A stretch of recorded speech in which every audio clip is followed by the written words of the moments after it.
Nous allons donc pouvoir passer à la jument, la starlet O'Hara, la déesse, la Madone. Si le cheval est la plus belle conquête de l'homme, la jument est la plus belle conquête du cheval. Petite remarque patronymique, chez le cheval, le petit n'a pas de nom précis.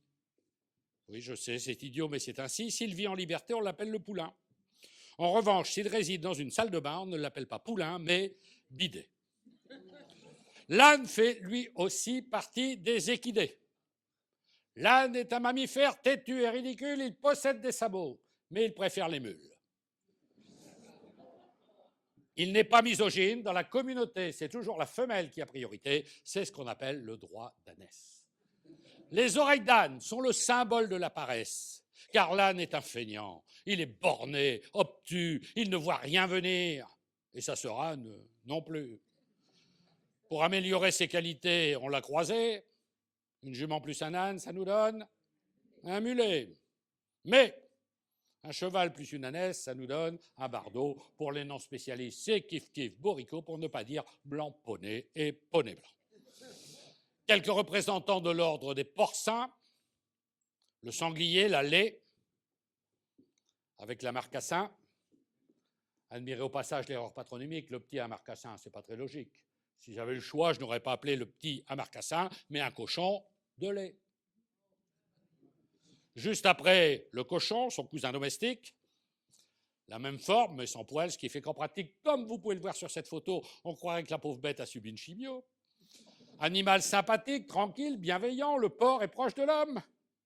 Ne dit-on pas souvent, chaque homme a dans son cœur un cochon qui sommeille. Au grand jeu de l'amour, il n'a pas son pareil.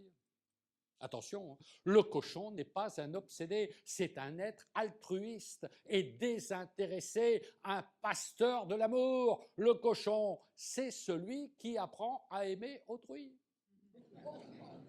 Comme le dit mon boucher, qui lui est un expert, le porc est sans défaut. Il n'a que des travers.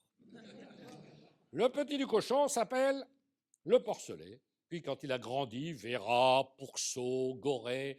À l'heure de la mort, il n'a plus qu'un seul nom, en espagnol Ramon et en français Jambon. Par tous les musulmans, il est considéré comme animal impur que l'on ne peut manger. Le cochon, pour sa part, est bien moins regardant. Un cochon affamé boufferait un musulman. Ce n'est pas un cochon, ce n'est pas un mouton, il s'agit du mouchon, un animal halal, certifié et béni par l'imam et le recteur de la mosquée de Paris. On a chez le cochon quelques célébrités, Nif Nif, Naf Naf, Nouf Nouf, le petit porcinet, ami Winnie l'ourson, le cochon volant, appelé aéroport, le cochon de payant, appelé contribuable, Babé, Babé, le cochon devenu berger, un film primé au Festival de Cannes, Piggy, chez les cochons chanteurs, on a les Toubitruis, chez les curés, l'évêque cochon, un enfoiré qui nous envoyait la Jeanne d'Arc au bûcher. Afin de rendre hommage à ces nobles cochons, je m'en vais tous en chœur vous chanter une chanson.